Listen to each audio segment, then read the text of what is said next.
ಪಾಳ್ಯದಲ್ಲಿ ಈಗ ಸದ್ಯಕ್ಕೆ ಈ ಸಿಎಂ ಕುರ್ಚಿ ಕಾಳಗ ಬಹಳ ಜೋರಾಗ್ತಾ ಇದೆ.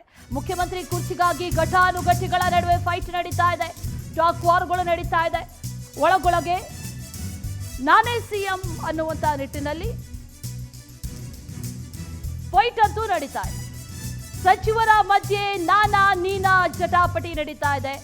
ಇದು ಸಿಎಂಗೆ ಟೆನ್ಷನ್ ಕೊಡ್ತಾ ಇದೆ. ಸೀನಿಯರ್ ಮತ್ತು ಜೂನಿಯರ್ಸ್ ಅಂತ ಸಚಿವರು ಟಾಕ್ ವಾರ್ ಕೂಡ ಶುರು ಮಾಡಿಕೊಂಡಿದ್ದಾರೆ. ಸಿಎಂ ರೇಸ್ ನಲ್ಲಿ ಬಹಳ ಮಂದಿಯ ಹೆಸರು ಕೇಳಿ ಬರ್ತಾ ಇದೆ. ಆರ್.ವಿ. ದೇಶಪಾಂಡೆ, ಪರಮೇಶ್ವರ್, ಎಂ.ಬಿ. ಪಾಟೀಲ್, ಸತೀಶ್ ಜಾರಕಿಹೊಳಿ ಇವರೆಲ್ಲರ ಮಧ್ಯೆ ಪೈಪೋಟಿ ಇದೆ. ಪರೋಕ್ಷವಾಗಿ ಎದುರೇಟನ್ನ ಕೊಡ್ಕೊಂಡು ಬರ್ತಾ ಇದ್ದಾರೆ ಸಚಿವರು.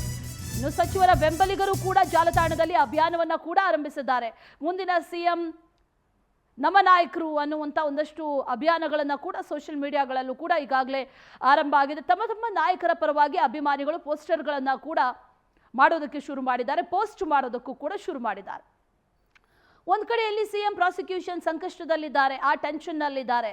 ಮತ್ತೊಂದು ಕಡೆಯಲ್ಲಿ ತಮ್ಮ ಕುರ್ಚಿಯ ಟೆನ್ಷನ್, ಈಗಾಗಲೇ ಆ ಕುರ್ಚಿಗಾಗಿ ಬಹಳ ರೇಸ್ ನಡೀತಾ ಇದೆ. ಆ ರೇಸ್ನಲ್ಲಿ ಘಟಾನುಘಟಿ ನಾಯಕರೇ ಇದ್ದಾರೆ. ಅವರ ಪರವಾಗಿ ಸಾಕಷ್ಟು ಕ್ಯಾಂಪೇನ್ಗಳು ಕೂಡ ಸೋಷಿಯಲ್ ಮೀಡಿಯಾದಲ್ಲೂ ಕೂಡ ಒಂದಷ್ಟು ಕ್ಯಾಂಪೇನ್ಗಳು ಕೂಡ ನಡೀತಾ ಇದೆ. ಮುಂದಿನ ಸಿಎಂ ಇವರೇ ಅನ್ನುವಂಥ ನಿಟ್ಟಿನಲ್ಲೂ ಕೂಡ ಕ್ಯಾಂಪೇನ್ಗಳು ಕೂಡ ಈಗಾಗಲೇ ಆರಂಭ ಆಗಿದೆ.